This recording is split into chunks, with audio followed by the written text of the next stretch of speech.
है ना। तो इसमें जो हम लोग कोई सिलेंड्रिकल ये अज्यूम किए हैं या कोई पाइप का हिस्सा है ना, ये ना कटा हुआ, और इसमें फ्लो जो है मान लें कि इस डायरेक्शन में हो रहा है, ठीक है। तो यहाँ पे इसका क्रॉस सेक्शन ऐसा रहा होगा, यहाँ पे इसका ऐसा होगा, इसमें फ्लो हो रहा है ना।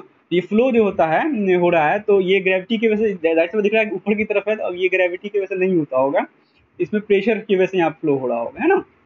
तो ये मान लो कि यहाँ पे प्रेशर कुछ लगा होगा, पी प्रेशर लगा होगा, है ना, इधर से, और इधर से उसको रोकने के लिए भी कुछ इधर से प्रेशर लगा होगा, है ना। इधर जो फ्लूइड मास होगा इसको इधर धक्का दे तो कुछ रोकता भी होगा।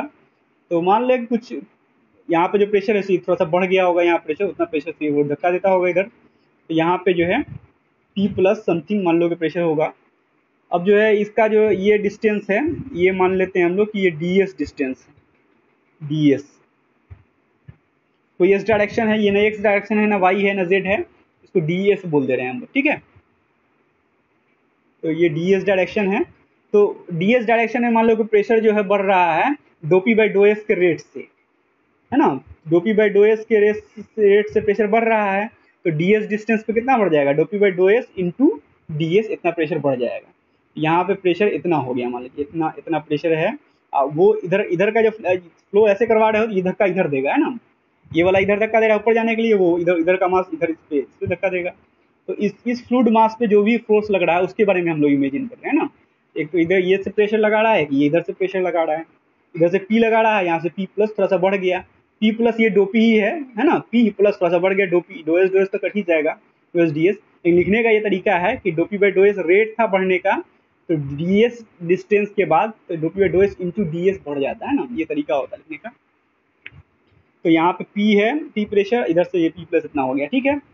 अब जो है तो इसमें एक ये फोर्स लगेगा, और क्या क्या फोर्स लगेगा, इसका अपना वेट भी तो होगा, इस पूरा जो फ्लूइड मास यहाँ पे है इसका अपना वेट होगा जो कि ऐसे डायरेक्शन में वर्क करता होगा वर्टिकली डाउन, है ना। तो वो डब्ल्यू होगा, है ना। तो ये चीज़ होगा, ये वर्क कर रहा है। अब इस वेट का जो है एक कंपोनेंट इधर वर्क करेगा, है ना, एक इसके परपेंडिकुलर वर्क करेगा, ठीक है, ऐसे वर्क करेगा। तो वो चीज़ होगा। और कोई फोर्स वर्क कर रहा है क्या, एक तो ये भी है कि पाइप जो है, इस पाइप जो है अगर ये इधर भागना चाहेगा तो पाइप फ्रिक्शन देगा इसको, है ना, पाइप फ्रिक्शन देगा, इसको नहीं भागने देना चाहेगा।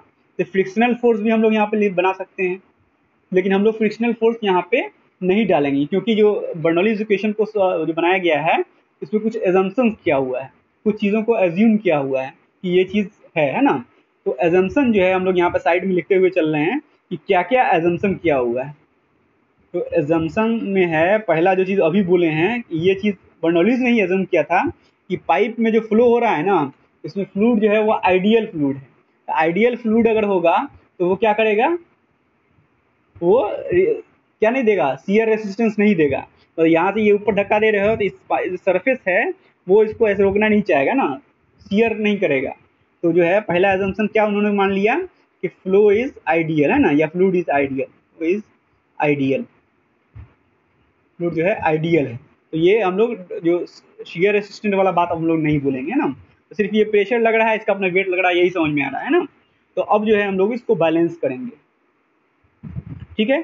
तो मान लो कि ये जो एंगल है, ये जो इस जितना ये स्लोप पे है, ये स्लोप वाला एंगल जो है ये एंगल थीटा है मान लो, तो ये थीटा हो गया, ये 90 डिग्री, तो ये एंगल 90 माइनस थीटा हो जाएगा, ये एंगल, है ना। तो ये एंगल आपका फिर थीटा हो जाएगा ऐसे, है ना, ये परपेंडिकुलर है। तो डब्लू इधर है तो ये वाला हो जाएगा डब्लू कॉस थीटा, इधर वाला हो जाएगा डब्लू साइन थीटा, है ना। तो ये डब्लू, कोई दिक्कत नहीं ना जी इसमें समझने बनाने में। थीटा के डायरेक्शन में कॉस थीटा होता है, थीटा के अपोजिट में साइन थीटा। तो ये वाला डब्लू कॉस थीटा हो गया और उधर वाला डब्लू साइन थीटा, है ना। क्योंकि ये थीटा था, इस ट्रायंगल में देखोगे तो ये परपेंडिकुलर है, ये ऐसे डायरेक्ट वर्टिकल है ना, ये परपेंडिकुलर है, तो ये 90, ये थीटा, ये 90, तो ये 90 माइनस थीटा, और फिर यहाँ पे ये दोनों परपेंडिकुलर है तो ये 90 माइनस थीटा, तो ये थीटा हो जाएगा ना। तो डब्लू के थीटा के direction W cos theta, theta के अपोजिट में डब्लू साइन थीटा, ठीक है। तो ये चीज़ जो है हम लोग यहाँ पे लिख दिए, ठीक है। तो इसमें देखिए कि चूंकि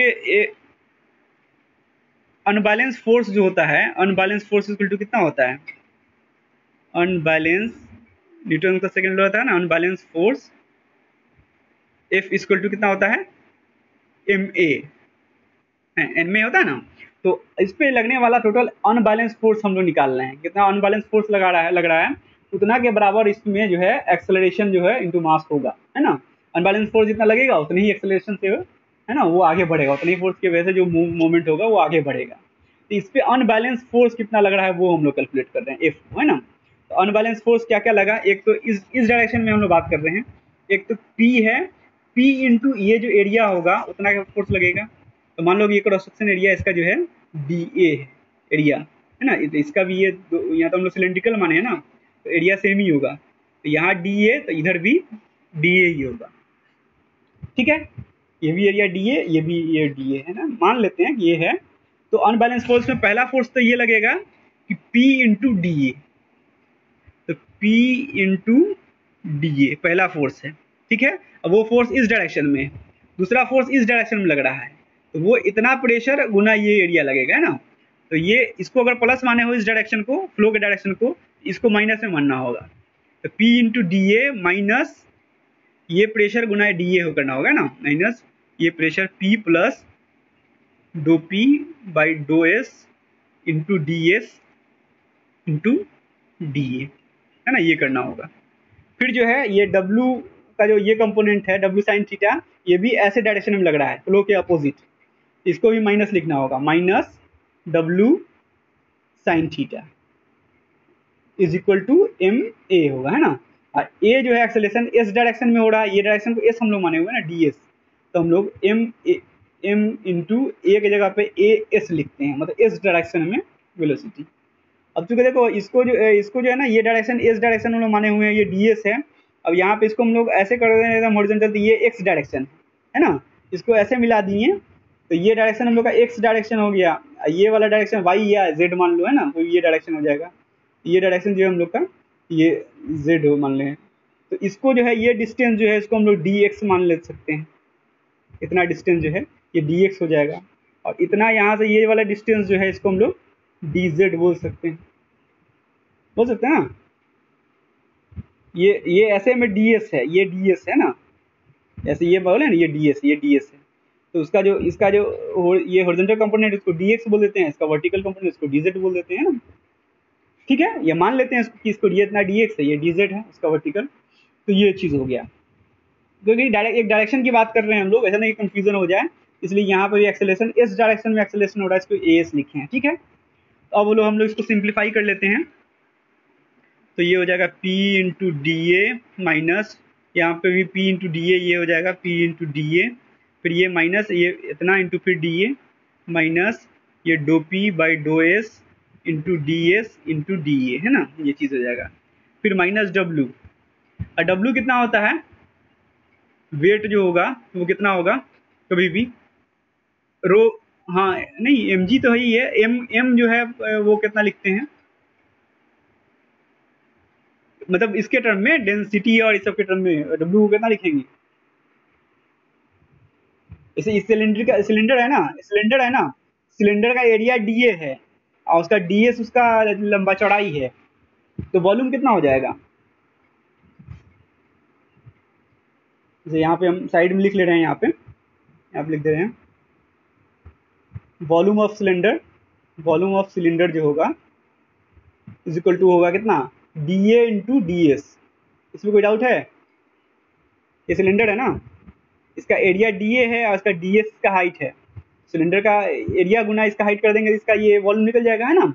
तो वॉल्यूम ऑफ सिलेंडर इतना हो गया, तो वेट ऑफ सिलेंडर कितना होगा, वेट जो है वॉल्यूम के टर्म में होता है वेट डेंसिटी W गुना वॉल्यूम कर देंगे तो हो जाएगा, क्योंकि वेट डेंसिटी कितना होता है, वेट बटा वॉल्यूम होता है, तो वॉल्यूम से वॉल्यूम कट जाएगा बचेगा वेट, है ना। तो ये वेट गुना वॉल्यूम, वेट डेंसिटी गुना वॉल्यूम लिख सकते हैं इसको, तो वेट डेंसिटी ही है, वॉल्यूम हो जाएगा dA इंटू डी एस ऐसे। अब इसको थोड़ा और भी तोड़ोगे तो W को हम लोग रो जी लिखते हैं, तो रो इंटू जी है ना, W को लिखते हैं ना, इसको लिख सकते हैं rho into g into D A into D s, ऐसे भी लिख सकते हैं, है ना। तो वेट को हम लोग ऐसे लिखेंगे। और इसी तरह अगर हमको मास लिखना होगा तो क्या होगा, मास जो है, मास में खाली जी हटा देंगे तो क्योंकि वेट इक्वल टू होता है m इंटू जी, है ना। तो मास इक्वल टू होगा weight by g, weight by g कर दो तो मास, क्योंकि weight equal to m into g होता है ना, तो वेट बाई जी कर देंगे तो इससे जी खत्म हो जाएगा, तो ये होगा rho into D A into D s, इतना है ना। तो वेट को हम लोग रो जी के टर्म में ऐसे लिखेंगे, मास के टर्म में ऐसे लिखेंगे इस एलिमेंट के लिए ना, जो एलिमेंट हम लोग कंसीडर किए हुए हैं। तो हम लोग वेट को लिख रहे हैं rho into g into D A into D s, ठीक है, इंटू साइन थीटा। अब यहाँ पे ये देखिए थीटा ये है, ये थीटा है ना। तो ये साइन थीटा इक्वल टू इस ट्रायंगल में, इस बड़े वाले ट्रायंगल में देखिए कितना होगा, साइन थीटा इक्वल टू लंब बटा कर्ण होगा, है ना। साइन थीटा इक्वल टू लंब बटा कर्ण, है ना। तो लंब हो गया डी जेड और कर्ण हो गया डी एस। तो हम लोग साइन थीटा के जगह पे डी जेड बटा डी एस ये लिख सकते हैं, ठीक है, is equal to M A, है ना, is equal to M S. फिर यहाँ पे फिर m के जगह पे जो है हम लोग वो लिख सकते हैं जो यहाँ पे तोड़े हैं, इज इक्वल टू हम लोग लिखेंगे m के जगह पे rho d A d s, rho d A और डी एस, ठीक है। और a के जगह पे लिखेंगे एक्सेलरेशन क्या होता है, d we by D t, यही ना होता है जी, acceleration d we by D t होता है ना। तो हम लोग a की जगह पे, हम लोग s की जगह पे D we by D T लिख देंगे, ठीक है। तो अब देखिए आगे क्या होता है, इसमें ये डी ए से डी ए फिर D A P D A ये कट जाएगा, और यहाँ पे जो है इसमें सब सारे टर्म में देखोगे कि D A d S D A d S D A d S सब में है, तो वो कैंसिल आउट हो जाएगा, है ना। Dividing by D A d S, dividing by D A into D S, सब में देखोगे डी ए डी एस है, यहाँ पे डी ए डी एस है, इसमें भी डी ए डी एस है, तो डी ए डी एस वाला टर्म ही खत्म हो जाएगा। तो ये बचेगा minus dough P by dough S, और डी ए डी एस तो खत्म ही हो गया, माइनस यहाँ पे रो जी और डी ए डी एस खत्म हो गया, तो डी जेड बटा डी एस बचा, डी जेड बटा डी एस ये बचा यहाँ पे, इज इक्वल टू यहाँ पे भी डी ए डी एस खत्म हो जाएगा, कट जाएगा, तो डिवाइड कर दिए हो, तो ये rho into d we by D t, ठीक है। अब इसको भी हम लोग इधर इधर ले आएंगे ना, इधर इधर ले आ सकते हैं। तो ये क्या बचेगा, या इन सब को इधर ले आइए, है ना, इन सब को इधर ले आइए, सब पॉजिटिव हो जाएगा, तो इन सब को इधर लाएंगे हम लोग, तो यहाँ पे ये बचेगा, ये इस सब उधर, ये बचेगा d P by dough S plus ये जो है rho G D Z by D S, ये plus rho d we by D t, ठीक है, इज इक्वल टू 0 हो जाएगा, ठीक है। तो ये चीज़ हो गया। अब जो है ये जो D we by D T है, इसको जो है आप लोग इसमें पढ़े होंगे, पार्शियल डिफ्रेंशिएशन जो पढ़े होंगे, तो उसमें किसी भी डिफ्रेंशिएशन को पार्शियल इसमें एक्सपेंड करने के लिए तो ये तरीका होता है, इसको हम ये पे साइड में लिख रहे हैं, यहाँ पे लिख रहे हैं साइड में, जैसे यहाँ पे D we by D T है ना, D we by D T, इसको एक्सपेंड करने का रूल होता है कि आप इसको डो वी बाई डो टी कर दीजिए, प्लस इसको v को किसी और टर्म में x y z किसी के टर्म में डिफ्रेंशिएट कर दीजिए, डो वी बाई, अब यहाँ पे x y z ना करके s के टर्म में कर दीजिए, s डायरेक्शन कोई भी अल्टरनेट डायरेक्शन है, s डो we by dough S into डो एस बाई डो टी, ऐसे लिख सकते हैं। पार्शियल डिफ्रेंशिएशन पढ़े होगे तो आप इसमें देखे होगे। तो ये बचता वही है, ये D we by D t था ना, देखो यहाँ पर भी क्या बचा, d we by D t ही है, यहाँ पे भी ये डो एस से डो एस तक कट गया, तो बचा d we by dough t ही है ना।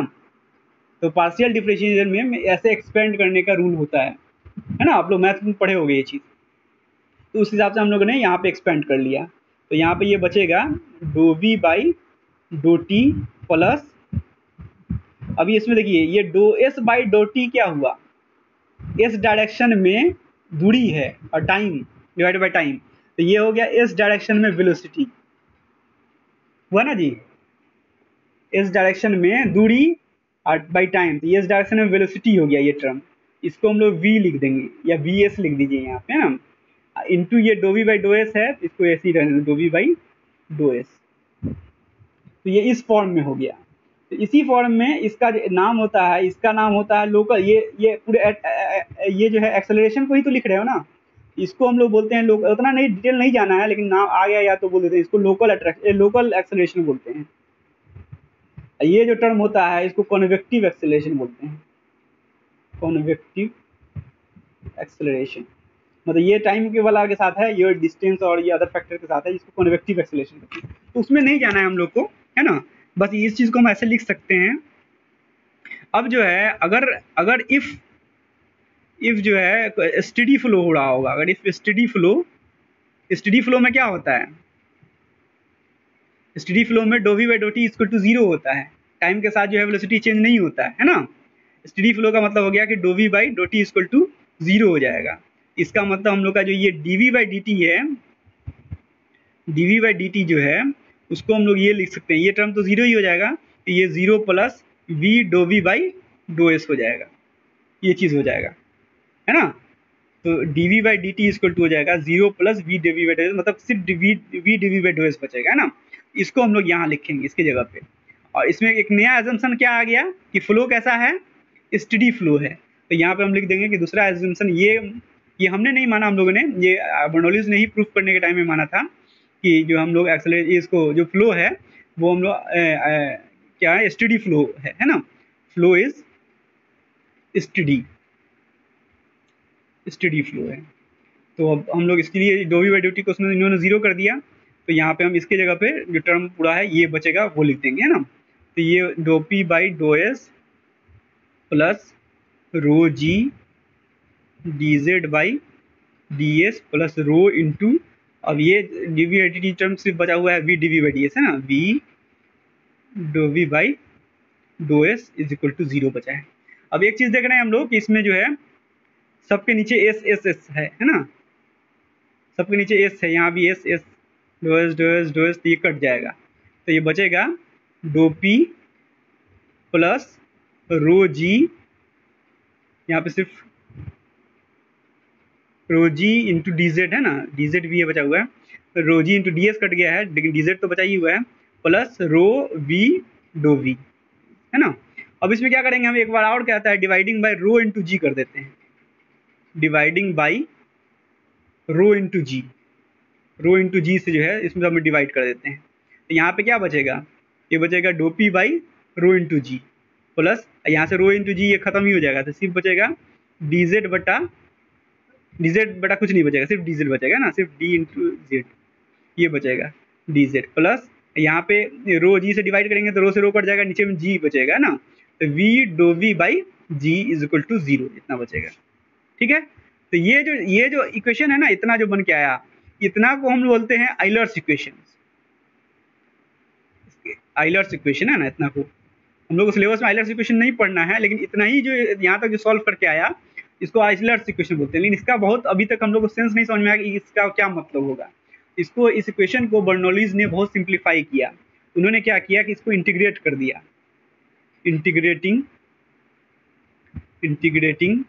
विगेट, इसको इंटीग्रेट किया।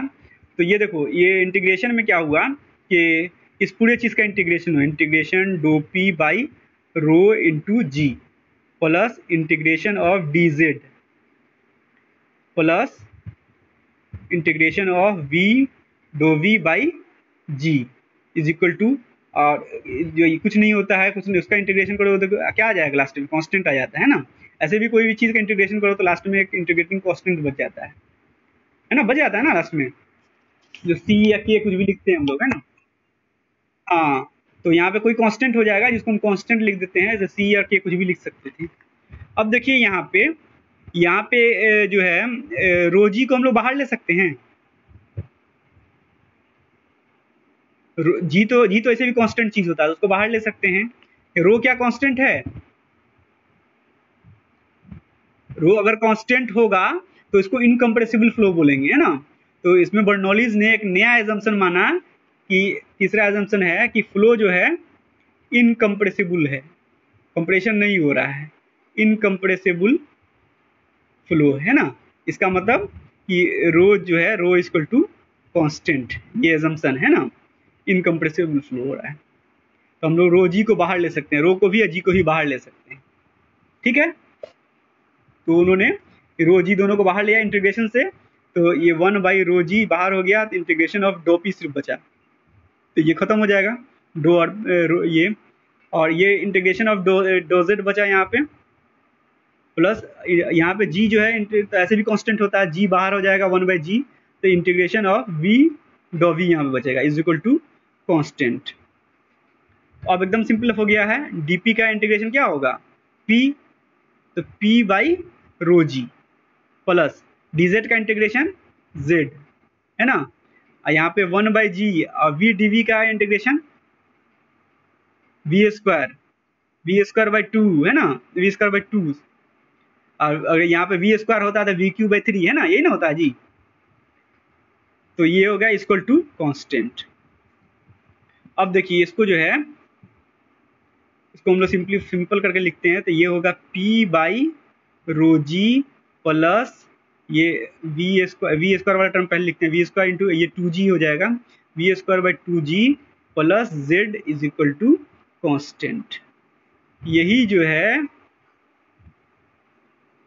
है रिक्वायर्ड बर्नौलीज इक्वेशन, है ना, यही रिक्वायर्ड बर्नौलीज इक्वेशन है।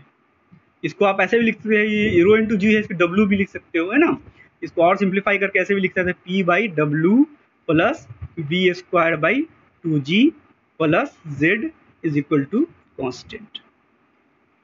अब इसमें जो है, अब ये बन के आ गया, लेकिन इसका सेंस समझना है ना, इसको ऊपर से आले में कैसे आया ये तो वो एक चीज़ है ही है वो समझना, लेकिन जो ये आ गया इसका एक एक टर्म बहुत इंपॉर्टेंट है ना, तो इसमें जो है इन सब के इन सारे जो टर्म है इसका यूनिट देखो कि क्या है, यूनिट P बाई डब्ल्यू जो है, P बाई डब्ल्यू इसका यूनिट क्या होगा, प्रेशर का यूनिट क्या होता है, न्यूटन पर मीटर स्क्वायर, और डब्ल्यू का यूनिट वेट पर मीटर क्यूब, तो मीटर से मीटर कट जाएगा, और ये मीटर क्यूब ऊपर जाएगा, मीटर स्क्वायर नीचे जाएगा, तो मीटर क्यूब बटा मीटर स्क्वायर, ये क्या बचा, मीटर। ठीक है, अब ये जो है वी स्क्वायर बाई 2g, इसका यूनिट देखिए, वी स्क्वायर, वी का यूनिट मीटर पर सेकेंड, तो मीटर स्क्वायर पर सेकेंड स्क्वायर, इंटू 2, तो 2 तो छोड़ दीजिए, 2 तो 2 ही है, जी का यूनिट मीटर पर सेकेंड स्क्वायर, जी मतलब एक्सेलरेशन है ना, तो मीटर पर सेकेंड स्क्वायर होगा, यहाँ पर भी सेकेंड स्क्वायर खत्म हो गया, यहाँ मीटर से मीटर स्क्वायर खत्म होगा, तो सिर्फ मीटर बचेगा, तो ये भी मीटर बचा। ठीक है, अब ये z है, z मतलब हाइट या डेप्थ, तो इसका यूनिट तो मीटर ही होगा ऐसे भी, है ना, तो ये सारा जो टर्म है ये मीटर है, सबका यूनिट जो है मीटर है ना, मतलब ये सारा जो टर्म है वो हेड के टर्म में, ये सारा टर्म है ये हेड के टर्म में है एक्चुअली में। ठीक है, इसको जो है आप दूसरे हिसाब से और भी देखिए कि ये जो P है, ये जो ये जो Z है,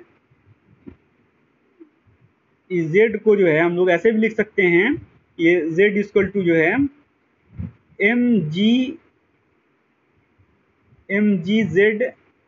या Z जो है, Z की जगह पर अगर H होता तो उसको हम mgh भी लिख सकते थे, mgz ही पे लिखो नहीं तो कंफ्यूज हो जाओगे, डिवाइड बाई mg अगर कर दें तो इसका क्या मतलब हुआ, mgh क्या होता है,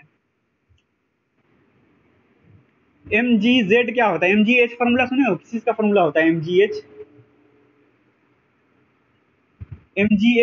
पोटेंशियल एनर्जी, वेरी गुड, हाँ पोटेंशियल एनर्जी है ना, पोटेंशियल एनर्जी, और ये जो है mg क्या है, mg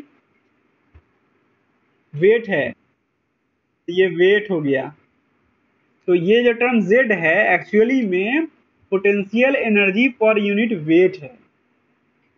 ठीक है, ये चीज समझे, तो ऐसे भी एनर्जी का यूनिट क्या होता है, न्यूटन और मीटर, है ना, ये नहीं होता है न्यूटन गुना मीटर, और वेट का यूनिट क्या होता है, न्यूटन, तो ये न्यूटन से न्यूटन कट जाएगा, तो इसका यूनिट जो है मीटर ही रहेगा, है ना, तो जो कि z का यूनिट यहाँ पे मीटर भी दिख रहा था। अब ये वाला टर्म देखिए v²/2g, v²/2g जो है वो जो है आपको ये पता होगा कि काइनेटिक एनर्जी होता है, काइनेटिक एनर्जी कितना होता है, हाफ mv², ये होता है। तो kinetic energy divided by weight कर दीजिए, kinetic energy divide by weight, तो ये half mv² divide by weight, weight मतलब m इंटू जी, ठीक है ना, वेट मास इंटू जी या w, जो भी बोल दी एक ही बात है। तो m से m कट जाएगा, तो ये बचेगा v²/2g, है ना। तो ये क्या समझ में आया कि ये वाला टर्म क्या था, v²/2g, ये है kinetic energy per unit wait है ना, ये kinetic energy per unit wait है। अब जो है ये तीसरा जो चीज है ये P/W, इसको देखिए, कोई भी चीज पे अगर प्रेशर फोर्स लगाते हो, प्रेशर एनर्जी जो होता है, pressure energy per unit weight करो, pressure energy per unit weight करते हैं। तो प्रेशर एनर्जी मतलब कि प्रेशर फोर्स गुना जो है डिस्टेंस, फोर्स गुना डिस्टेंस को प्रेशर एनर्जी बोलते हैं ना, बोलते हैं ना जी। एनर्जी क्या होता है या वर्क डन क्या होता है, फोर्स, जितना दूर चल गया उतना आपने काम किया, उतना आपके पास एनर्जी था, ये ना था F इंटू एस। एस लिख देंगे तो आप लोग को ज्यादा समझ में आएगा, F इंटू एस, है ना। एनर्जी जो होता है वो फोर्स इंटू एस होता है, ठीक है। और डिवाइड बाय वेट जो होता है वो m इंटू जी। अब जो है ये फोर्स जो है उसको लिख सकते हैं कि प्रेशर गुना एरिया, है ना, pressure Guna area Guna S divide by ये m इंटू जी। तो ये है m इंटू जी, तो यहाँ पे ये क्या सेट नहीं होगा लेकिन हो जाएगा, ये प्रेशर गुना एरिया इंटू एस है, तो ये वॉल्यूम हो गया, है ना, area into S, area into distance जो है, तो ये वॉल्यूम हो गया, मान लो कि वॉल्यूम हो गया। और ये जो है m इंटू जी है, तो ये वेट है, तो वेट को जो है हम लोग वॉल्यूम के टर्म में लिख सकते हैं w इंटू वॉल्यूम, ऐसा लिख सकते हैं ना, ऊपर में भी लिखे थे कहीं पे, W में तो स्मॉल w है, ये वेट डेंसिटी है, तो वेट बटा वॉल्यूम गुना वॉल्यूम, तो वॉल्यूम कट जाएगा तो वेट बचेगा ना, है ना। तो वेट ही को लिख रहे हैं, mg को ही लिख रहे हैं ना, तो ये वॉल्यूम से वॉल्यूम ये कट जाएगा, तो ये बचेगा P/W। समझने के लिए है, ऐसा कुछ नहीं है कि मतलब ये मतलब इसका सेंस समझने के लिए बता रहे हैं कि अभी हम इसको बोलने वाले हैं कि P/W जो है ना वो मतलब pressure energy per unit work है, मतलब कहीं पे आप धक्का मुक्की लगाते हो तो वो जो आपने खर्चा किया ना वो एनर्जी डिवाइड बाई वेट है, पर यूनिट वेट है, ठीक है ना। तो वो समझ में आ गया, कैसे भी धक्का लगाते हो तो वो धक्का के लगाने वाला जो वर्क डन होता है वो F इंटू एस होता है, और वर्क डन उतना ही होता है जितना आपके पास एनर्जी है ना। तो F into S divide by mg लिखे हैं, तो वेट भी लिख सकते थे और इसको W भी लिख सकते थे, कैपिटल W, है ना, और ये कैपिटल भी W लिख सकते थे। तो इसको हम लोग इस तरह में थोड़ा समझाने के लिए इसको जो है फोर्स को प्रेशर गुना एरिया किए, एरिया गुना ये डिस्टेंस था तो उसको हम वॉल्यूम बोल दिए, या कोई चीज़ ट्रैवल किया ना तो वो जो वॉल्यूम जो कैप्चर किया है ना उसके बारे में सेंस है।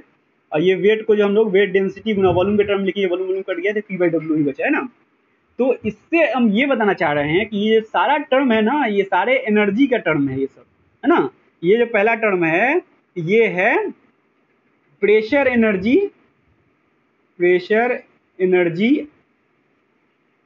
पर यूनिट वेट, है ना। ये दूसरा जो टर्म था ये क्या था, ये kinetic energy per unit wait था। और ये जो तीसरा था ये Z वाला था, ये क्या था, ये potential energy per unit wait था, है ना। तो इसका क्या मतलब हुआ ये बताने चाह रहे हैं कि जो तीनों टर्म लिखा हुआ है, इस टर्म और इक्वल टू लिखा हुआ है कांस्टेंट, इन तीनों एनर्जी का सम जो है कांस्टेंट है। तो ये बता रहा है कि ये कंजर्वेशन ऑफ एनर्जी का आपको सेंस बता रहा है कि एनर्जी जो है एक बार किसी चीज़ के अंदर आपको है तो वो बस फॉर्म चेंज करता है, उन सारे का सम जो है एनर्जी जो है ना वो सेम ही रहता है, बस वो एक एनर्जी से दूसरी एनर्जी में चेंज हो जाता है। जैसे बोला जाता है कि कोई पत्थर को ऊपर रखे हुए तो उसका पोटेंशियल एनर्जी है, कोई काम नहीं कर रहा है, ऊपर से छोड़ दो तो वो बहुत तेजी नीचे गिरने लगता है, उसका पोटेंशियल एनर्जी खत्म हो जाता है, उसके बाद क्या आ जाता है, काइनेटिक एनर्जी आ जाता है ना, चलने लगा ना तेजी से गिरने लगा, उसके बाद काइनेटिक एनर्जी आ जाता है। तो वही बात यहाँ पे बताया जा रहा है फ्लूइड के केस में कि अगर आप जो है ये जेड पोटेंशियल एनर्जी था, ये काइनेटिक एनर्जी है, अगर प्रेशर के अंडर फ्लो कराया जा रहा है तो ये प्रेशर वाला भी ये आ जाएगा, अगर नहीं है तो ये नहीं होगा, है ना। प्रेशर फ्लो नहीं है तो ये टर्म नहीं होगा, सिर्फ ये दोनों ही रहता। तो वो ये बताया जा रहा है कि सारे एनर्जी का सम सेम ही रहता है हमेशा, बस वो एनर्जी किसी अदर फॉर्म में होगा, उसको छेड़ोगे तो दूसरे फॉर्म में चला जाएगा, लेकिन एनर्जी उतना ही रहेगा, हमेशा सेम ही रहेगा, है ना। सारे एनर्जी का सम जो है कांस्टेंट ही रहेगा। प्रेशर एनर्जी, काइनेटिक एनर्जी और जो ये है पोटेंशियल एनर्जी, इनका सम जो है हमेशा सेम ही रहता है। इन्हीं तीनों एनर्जी के बारे में हम लोग अभी डिस्कस कर रहे हैं। बाकी अगर एनर्जी तो बहुत सारे हो सकते हैं, लेकिन उसका यहाँ पे कम रोल है और कंफ्यूजन नहीं हो ज़्यादा, इसलिए इन्हीं एनर्जी को लेके ये किया गया है ना। तो इन तीनों का सम हमेशा सेम होता है, ठीक है। कोई दिक्कत नहीं होना चाहिए इसमें मेरे ख्याल से आप लोग को, है ना, समझ गए होंगे आप लोग, ठीक है। अब जो ये है इसको जो बोलते हैं, ये जो pressure energy per unit wait भी है, इसको जो ये जो हेड आया, ये हेड है, इसका यूनिट जो है ना मीटर में आया ना, तो इसको जो बोलते हैं ये P/W ये प्रेशर, इसको हम लोग प्रेशर हेड बोलते हैं, प्रेशर हेड। इसको जो बोलते हैं हम लोग V²/2G, इसको हम लोग बोलते हैं वेलोसिटी हेड, ये वेलोसिटी का हेड है।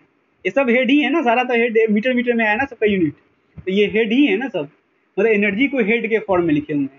जैसे पहले प्रेशर को कैसे हेड के फॉर्म में लिखते थे, उसी तरह एनर्जी को हम लोग एनर्जी डिवाइड बाई वेट कर दिए तो वो हेड के टर्म में हो गया, है ना, ठीक है ना सब। Pressure energy by weight, kinetic energy by weight, क्योंकि वे एनर्जी का यूनिट होता है newton metre, divide by newton, newton कर दिए तो न्यूटन से न्यूटन कट गया, मीटर बचा, है ना। यहाँ पे ये दिखाए थे न्यूटन मीटर, न्यूटन से न्यूटन कट गया तो मीटर बचा। तो इस ये जो V²/2G है तो वेलोसिटी की वजह से है, इसको हम लोग बोलेंगे वेलोसिटी हेड, या ये इसका दूसरा नाम ये भी है काइनेटिक हेड, क्योंकि काइनेटिक एनर्जी की वजह से, है ना, इसका दूसरा नाम है काइनेटिक हेड।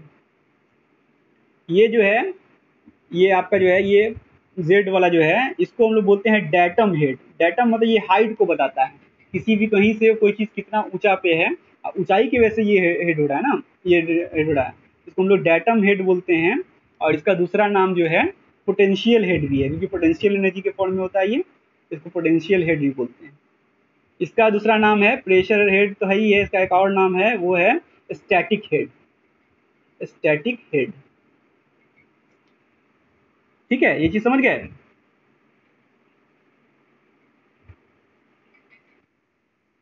ठीक है। तो ये चीज होप आप लोगों को समझ में आ गया होगा। तो अब जो है अब इसको जो है थोड़ा